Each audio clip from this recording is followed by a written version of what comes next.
Hello, welcome or welcome back. My name is Elizabeth. My pronouns are she, her, and I'm really glad you're here because I have another true crime story for you today.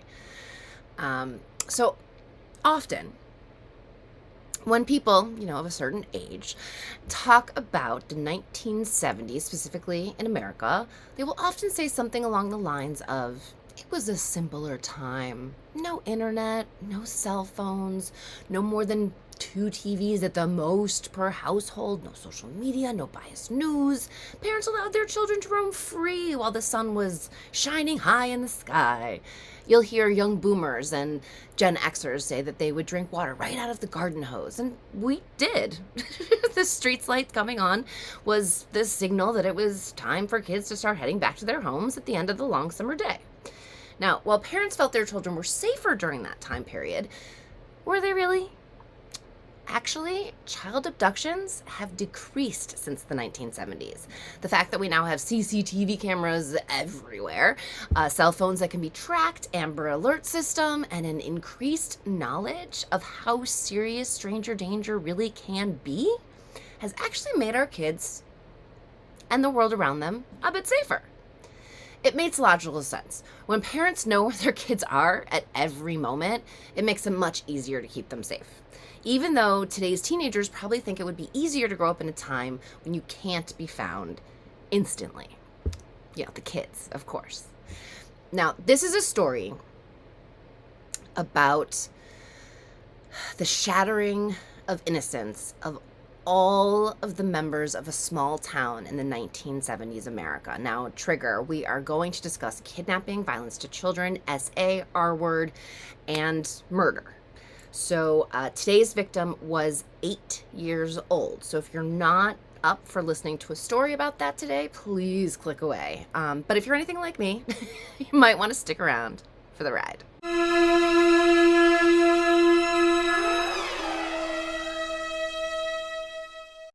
Our story today is about Gretchen Harrington. Now, Gretchen Harrington was born in 1967, and she grew up in a peaceful Philadelphia suburb of Marple Township. This is in Pennsylvania. On August 15th, 1975, Gretchen, who was the youngest of 3 sisters until the week prior when her new baby sister was born, decided to go to summer Bible camp instead of staying home with her sisters to welcome their new baby sister home. Now, Gretchen had a perfect attendance with her Bible camp, and she didn't want to sacrifice the hard work she'd put into getting that perfect score. So while her 2 older sisters stayed home to meet the baby, she went off to camp. Now, the way that their summer Bible camp worked, it actually took place at 2 different churches throughout the day. So the kids would first go to Trinity Church, where the pastor named David Zanstra would welcome the kids around 9 a.m. Around 10:30ish, the kids would be transported to Gretchen's father's church, because Gretchen's father happened to be the pastor at the second church they would go to, which was the Reformed Presbyterian Church. And that's where they would complete their camp day. Now, Gretchen had walked to camp the last few days with her older sisters, and the walk was about a half a mile. It was not far at all. On that morning, Gretchen's father, Harold Harrington, would watch Gretchen walk up the hill from their house towards the church. And yet Gretchen would not make it to camp that day. So, due to the chaos of camp, if any of you have ever been part of camp, Gretchen's status as missing wasn't noticed right away. When her father looked around for her, in the church he said it was a little after 11, so like 11:05, she was nowhere to be found. And she wouldn't be found for 2 months. The events of the morning were pieced together as best they could by local police. They had witnesses who said that either a blue or green pickup or station wagon stopped and chatted with who authorities believed had been Gretchen. No one saw the child get into the car, and Ina, who's Gretchen's mother, wife to Harold, would insist that her daughter was one that would never get into a car with a stranger. That the little girl was really actually very shy around people she didn't know, and it was only when she was surrounded by people she knew and felt comfortable with that her sparkling personality would shine through. When Harold realized he couldn't find Gretchen, he reached out first to Margaret Zandstra. So that's the wife of the other pastor. Hoping that her husband had seen Gretchen. She or her husband had seen Gretchen during the transport of children from one church to the next. Now, news of the missing child would travel very quickly throughout the camp, and ultimately it would be David Zandstra, this other pastor, who would contact the police to let them know that the little girl was missing. He reported she was 8 years old, 3.5 feet tall, no more than 50 pounds, wearing a blue and white striped shirt, blue shorts, blue shoes. Now, here's a little strange. He gave this description of her shorts. Quote, wearing dark blue shorts with a zipper and snap in the front, pockets on each side of the front with no visible buttons. Detailed. Now, it turns out that Ina actually made her children's clothes. So that's probably why we know so many details. So early afternoon on August 15th, many of the residents of Marple Township remember the whirring of the helicopter above them, searching for this little lost girl. It was very unusual for their town to have anything like this going on. Everyone knew that, and everyone knew that it was bad. Why would there be a helicopter if it was like good news? Most members of the community remember being part of the search for the girl. There were thick, wild forest areas with swamps, and in fact, it's pretty incredible. 2 of the children who were living in the town when this happened would grow up and each independently of each other become reporters. They would reconnect and write this incredible nonfiction book called Marple's Gretchen Harrington Tragedy: Kidnapping, Murder, and Innocence Lost in Suburban Philadelphia. This book was invaluable to my research. This book was incredible. This very helpful in understanding how the community was affected by this, because this the entire community was changed by this experience. It turns out that nearly every person in this town would see the world as before August 15th and after August 15th, before Gretchen's disappearance and after Gretchen's disappearance.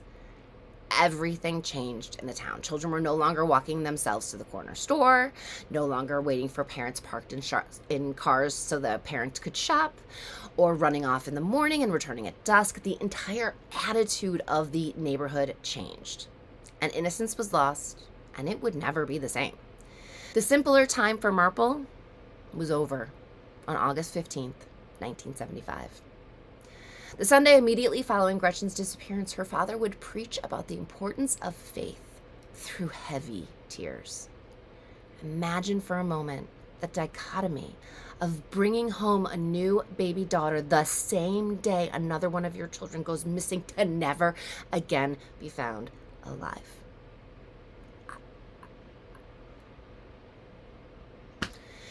Gretchen's older sisters, Zoe and Harriet, would say that Jessica, their new baby sister, grew up in a very, very different family than they did. Jessica lived in a post-Gretchen abduction world, a world where innocence was just gone, and justified fear lived in the hearts of the parents throughout the neighborhood. The girls are quoted as saying, "She didn't know the parents we knew. My parents tried, but their heart was not in it." On October 14th, 1975, nearly 2 months to the day of Gretchen's disappearance, a Navy seaman by the name of Andrew Lewis Van Dyke Jr. would be on one of his frequent hikes in the Ridley Creek State Park and discovered what he would call skeletal remains. A small pair of underwear was hanging on a nearby tree like some kind of sick flag. The girls' clothes were neatly folded next to the remains. The location of the remains was about 8 miles from the location of the church, and police reported that her body was lying on the ground, but not visible from any distance due to the undergrowth. The police would contact the Harringtons about the discovery, and Ina would identify Gretchen's clothes. Because her mom made them, it was perfectly clear that these were absolutely her clothes. This is not, this is a mass-produced red t-shirt, who knows. This is, I put these stitches in, this is her piece of clothing. The coroner reports that she sustained at least 2 severe blows to the head, and that was most likely the cause of her death.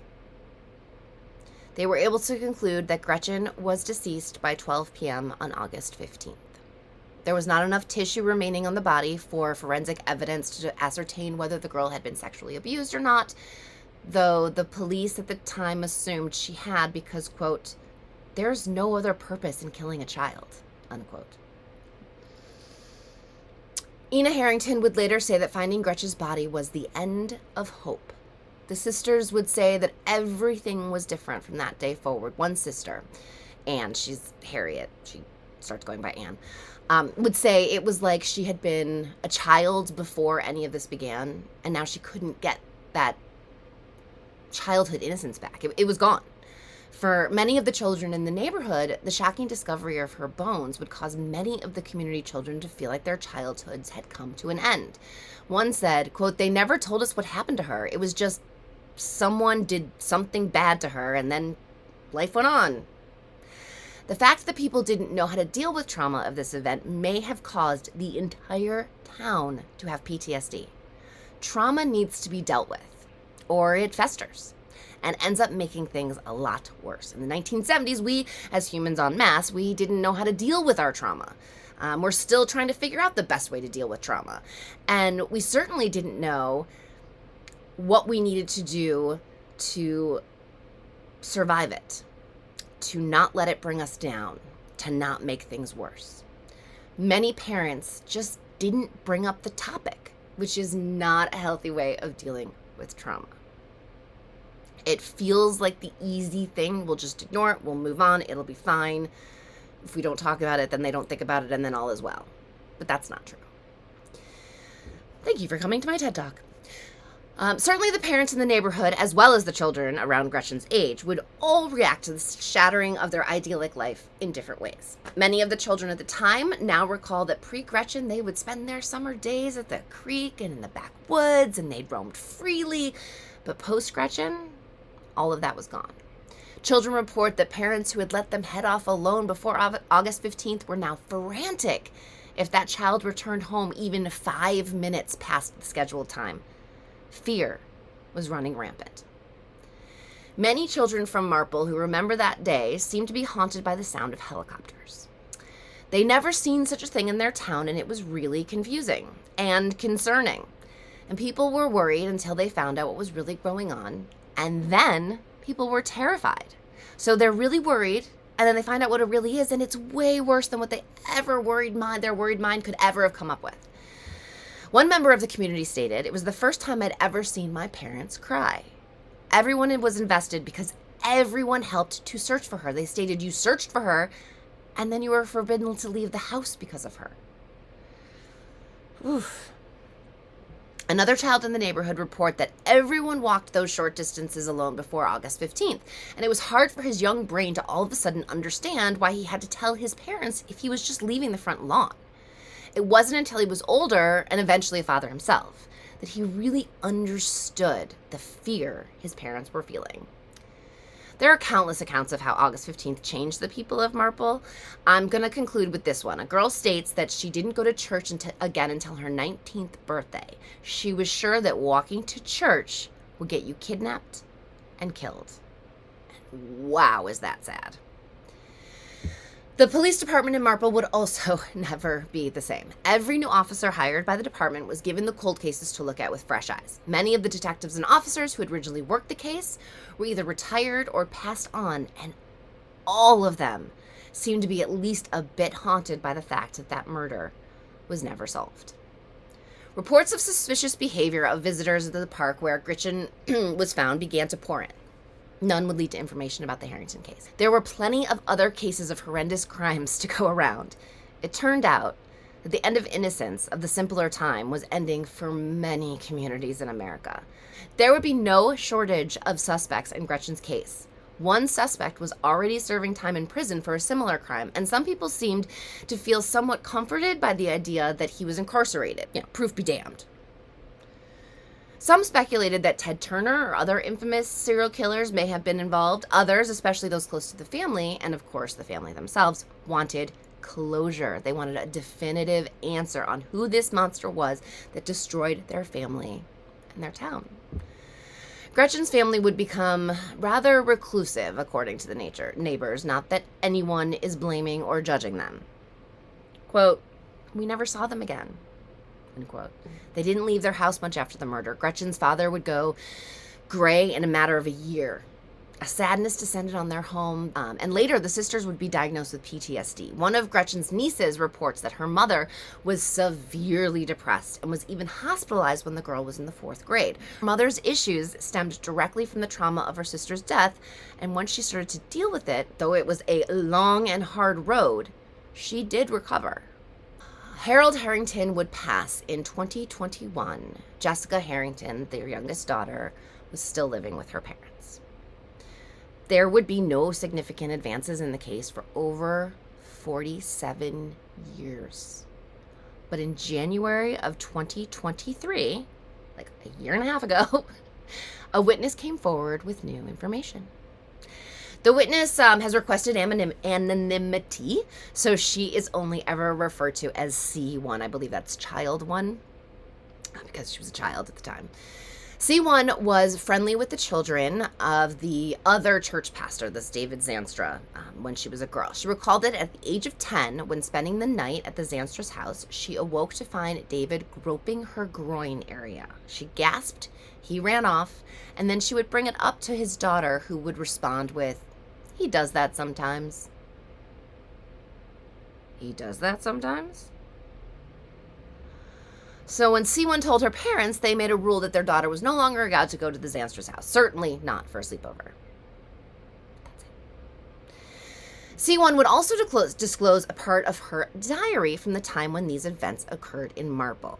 Quote, "A man tried to kidnap Holly twice.